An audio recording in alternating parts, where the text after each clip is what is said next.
control it like they do Facebook. Yeah, but 'cause there's so many things totally fucked up with social media. Number one, I don't know how it happened, but I guess we're just a lot of socialist cock blocking. You know what? Let's talk about it later so I don't get banned. We'll talk about it later. Thanks.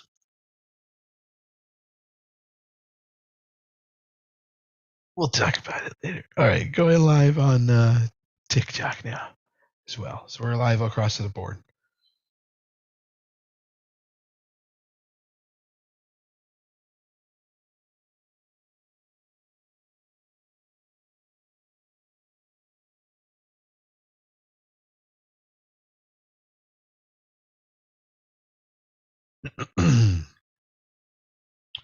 All right, there's one thing I'm forgetting. Nope, that's perfect. All right, good morning, everybody. Welcome. John White, if you're there, and Reanimated Mind, FYI, I do see your messages sometimes late. I do get them, and others read them. Occasionally, they're on the left side of our live stream. Just FYI, I know you're out there. But join our group. Anyway, yeah, let's take a look at the market. That's the first thing we want to be sure of. If you look at let's just start with the Qs. The growth market. Growth market has hit the same resistance that it was up against previously over here. And what did I say? Like, I don't know, all the way since maybe a week and a half ago, was that once we enter this area, it very well could be a grab for liquidity before a move lower. And it's just a trade. As far as central banks, institutionals, the money that controls the markets are concerned, that's just a nice area to get rid of their trade or to put a new trade on, flipped over to the opposite direction. The last one would have been this grab under here, which transpired. So we don't know where we'll end up, but we definitely did indeed put in a 3-day reversal pattern here. Swing high reversal and grab lots of liquidity. So they've got lots of fuel to come on back down to probably this level here, because there's kind of some equal lows right there. And so the market may come back down to around 294 on the Qs. It's entirely possible that it goes even below those the previous level that it grabbed. It can ping pong down there, but I don't know, the way the market's been forming, this is what I believe. I believe we'll end up around 294. But yeah, we should also look at the S&P 500 and see if we get a similar analysis. So let's go take a look at that.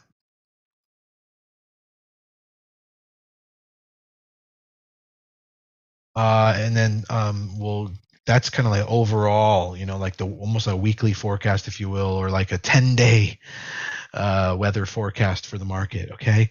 And we're going to double check on that over on the S&P 500.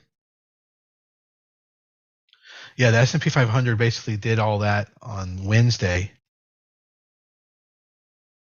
Grabbed whatever liquidity it could from this region here, and is now on its way possibly back to these lows, 380 on SPY, where it will end the trade and then flip again, and then probably come back up this week. That's the 10-day outlook right now. Let's get in there and look at what's possible today. For that, we need to go over to the did I actually close that tab? I hate that. The intraday chart on growth.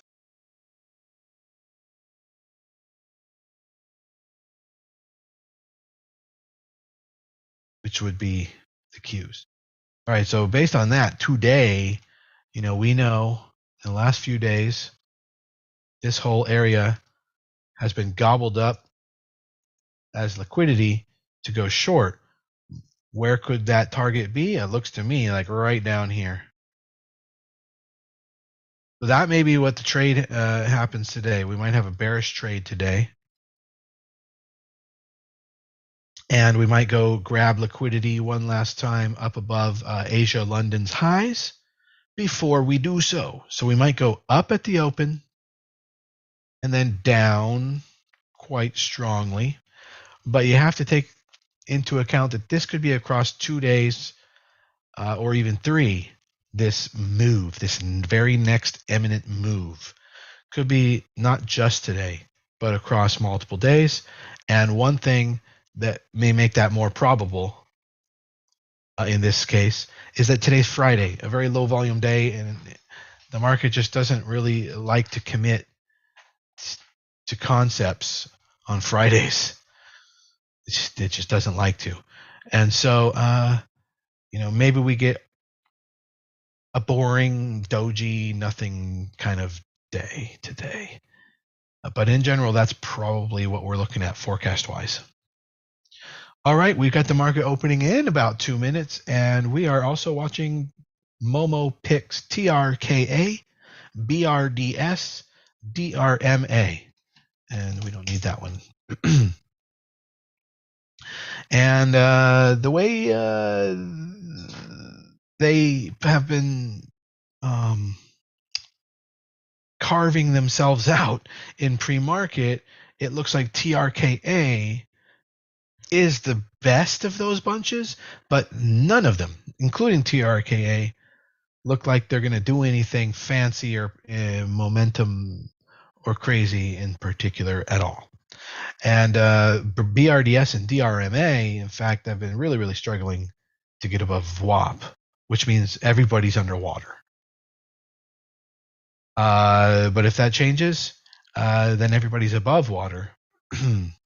But that can bring in a lot of time-based pain selling and when you return back above water. So it's going to have to get through some insurmountable forces, BRDS, DRMA. Trka is in a slightly better shape. Slightly better. Like Brds and Drma look like they're going to fade the open. TRKA looks like it's going to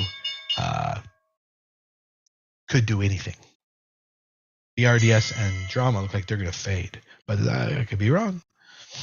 All right, in fact, we are getting a nice green candle on Drma, and Trka is the one failing out. DRMA with a nice big candle on the open, right over inner pivot above VWAP, reclaiming. DRMA looks like the long on the day. Trka fading. Now, could we have known that from the gap analysis? I don't know. Trka.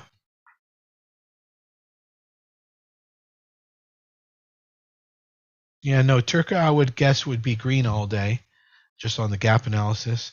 Brds, red all day. BRD, red all day. You see that? That's pretty somewhat clear.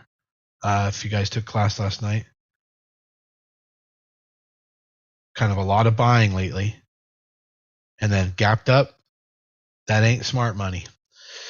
All right, and then the other one was Trka, Drma, DRMA.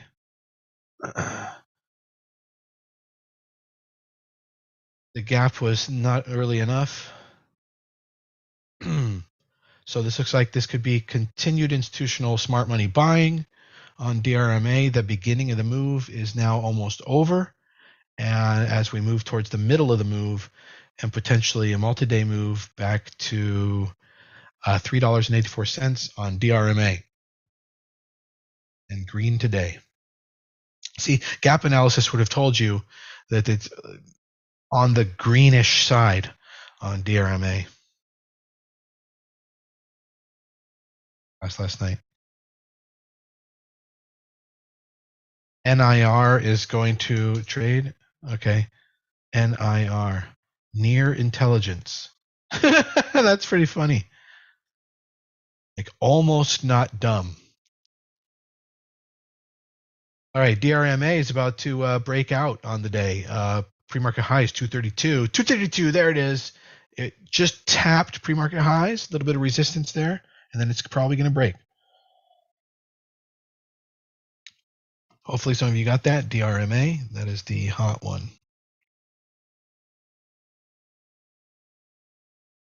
No, I use more than gap analysis, but gap analysis is a strong way, to analyze when there's an opportunity.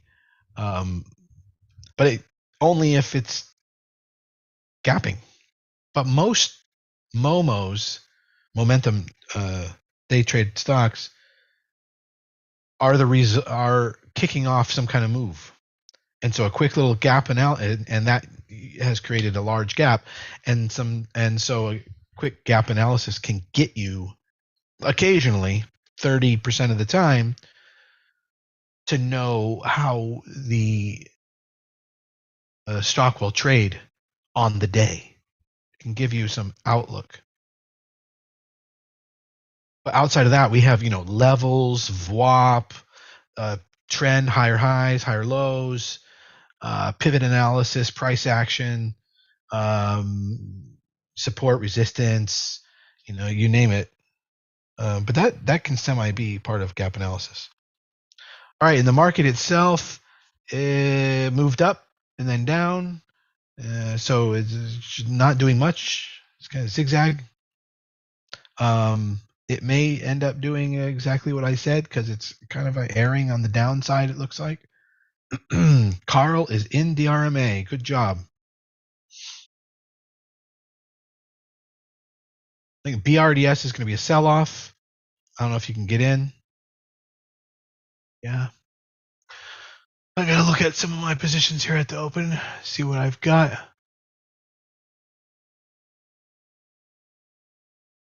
Alrighty. I got some Netflix. Netflix not really doing much of change from the yesterday's close. Oh no, it's actually going up. Okay. Actually, Netflix is up 6 points. All right. Off the open. Okay.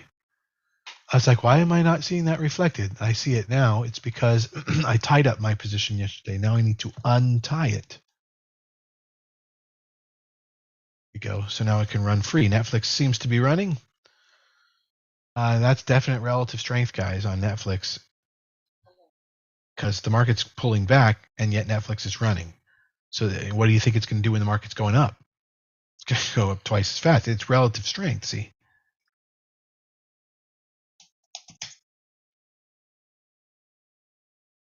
Target on Netflix is the bottom of the bridge, 346. I think we mentioned that the other day. That this trade on Netflix, the target is 346. All right, and then I'm also in two shorts, which both look like they're not happening as shorts, so I'm going to cut those. INTT, yeah, no, it even opened higher. That's easy enough. I buy. Well, I'm going to give it a second. Maybe it'll fail it. I'm going to give it a second. And SNY.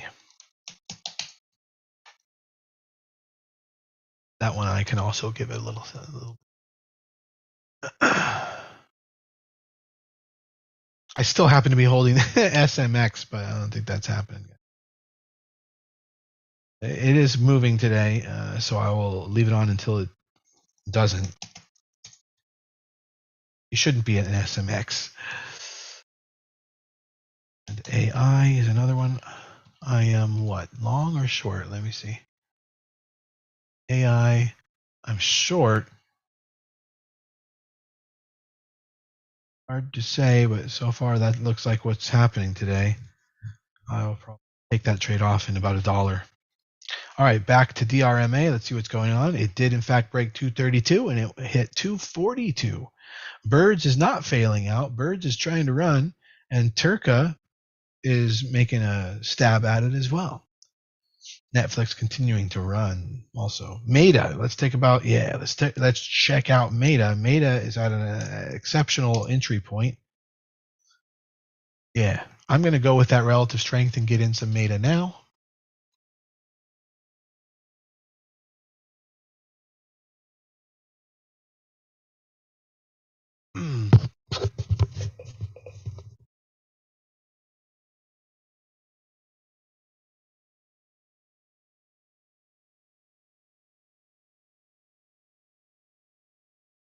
Wow, surprisingly, very little liquidity on the options.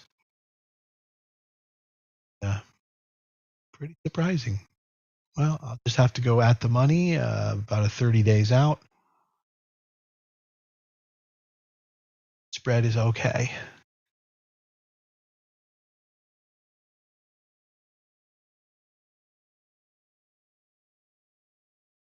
So that's the equivalent of about, says 56 shares of Meta. So about $11.5 thousand of nominal value being controlled by one option of around $1,100. So you're getting about 10-to-1 leverage right now on the at the monies on Meta via the options.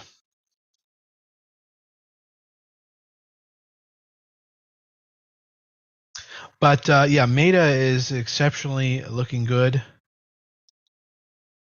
right now, mostly because of this blue line down here, which is a phantom line. It doesn't exist, but it is a graph of the difference between the market and itself. So how it's moving compared to how the market's moving. Now, if there was no correlation and it had no independent reason that it moved on its own and it only moved with the market, that blue line would be flat, right? But what you see is actually it's increasing. And so that means Meta is outperforming the market and has relative strength. And what you can see is that today is a cup and handle type of breakout off of a recent high tight flag in consolidation on that phantom blue line that's created there. And so that's a relative strength breakout. That blue line technically is called relative strength and is not related to the relative strength index indicator, which is an oscillator that does not do a comparative study like relative strength actually does. So it's not related to RSI at all. This is a market relative strength indication. Now, if you could look at NVIDIA, we were talking about this in the chat room. You can see that NVIDIA is even stronger than Meta. And even though NVIDIA is pulling back today, it's pulling back less so than the market. And so it's showing us strength. It's actually going up, you see. So the blue line goes up, even if the stock itself goes down, because relatively speaking, it's going down less than the market should have dragged it down. And so therefore it has independent strength of its own. So NVIDIA and Meta both looking very good, and Meta especially today at a pivotal point. And last week, around 200, we called cup and handle type breakout on that one. I think we might have called it at 195. I don't know if anybody's still in that, but it's looking good. That trade is still on from last week on Meta. All right, it looks like we've reached the top of the territory on DRMA. It's struggling to break past 241, and it's a territorial fight from 225 to 241, 225 to 241. So about a 15-cent territorial fight. You might de-risk towards the top of that range in case that's it. You can always get back in. But should it break out of that range, then it's going to move to a new territory. Won't know where that is until it, bounces off of the wall up there, off of some wall. Looks like Brds is reversing out. Remember, we have a bearish outlook on Brds, BRDS. And let me see if I can even short Brds, with to see if it's available. Easy to borrow or hard to borrow. Brds is a none to borrow, so you wouldn't be able to short it that way, and I don't think they have options. Let's see.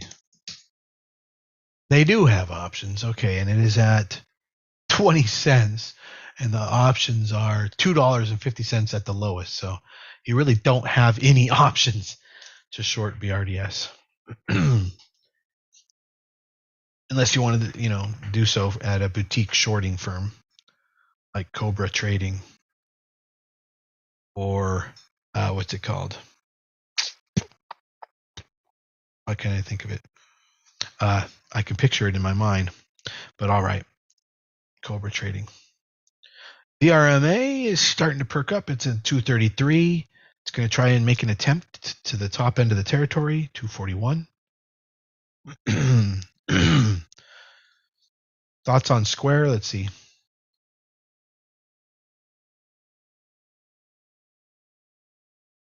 Banks look intent to drop further. How is that affecting Bank of America and Wells Fargo? The big box banks. Yeah, they're also under fire. 33 dropped to 26. And Wells Fargo was at 45. It is now at 36. And one of the best managed banks, it's also a credit card company, is Discover Financial Services, DFS. And they moved from 109 to 91. Eventually here, all these are going to be something you could stuff into your retirement portfolio. Got Visa. Visa's doing fine. Visa's holding up just fine. It's not necessarily a bank, see. MasterCard. And then DFS does do banking. Discover. And then Bank of America, Wells Fargo. What other banks? I'll quickly, I can look up, the big box banks. Those are things that you could add. Schwab, yeah. Eventually here, they'll bottom. Like this is a great example on Schwab of the concept of territory. It found this territory where it banged around a little while there, and now it's broken down out of that territory, and so it is likely to move to new territory. So you're gonna have to keep waiting. We may not be at the lowest levels on the banks yet. And anyway, if you do get in them, they don't provide incredible returns, but they're excellent, as far as performance goes on a day-by-day percentage ROI. But they are excellent choices for your retirement portfolio at a certain point. Do your own due diligence, obviously. This is an educational program, not financial advice, but those are very, very beaten down. And eventually, these are the moments in which we'd have gotten in at a great price. Like, pandemic lows, et cetera, et cetera. This is banking lows. You need to figure out for yourself, when is the banking issue a non-issue anymore? And we will be able to see that with technical analysis, but you might be able to understand it more even before there's a technical analysis type entry. You could potentially get a lower entry if you understand the issue itself and when it's A, resolved, or B, a non-issue, or both. Yeah, right now, Europe is just kind of beginning to exacerbate the issue. And that's probably going to deflate the banking sector even more over here, just because there's some correlation of risk.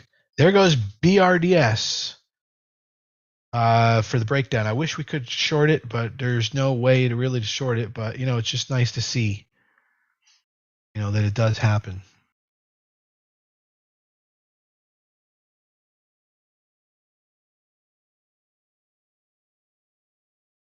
All right, it's probably going to be a lackluster kind of day. So I'm going to call it right there, and then let's move back into the group and continue all of our trades from there. It's Friday. Probably I, should all Fridays we should just even take off. But, sometimes there's something. But, Friday is definitely typically a non-day 4 out of 5 times. 80% of the time, Friday is a non-consequential day. Yet there are great opportunities at the end of the day for entry on Fridays for weekend overnight type swing trade entries. So I will be alerting those in the group. Everybody out there, wherever you are in streaming land, click the link in my bio, in the profile, in the description to come over to our group, and so you can get those alerts at the end of the day and decide what you want to do with them. All right. See you back in the group, everybody, and have a great weekend on Monday. Later, Ben.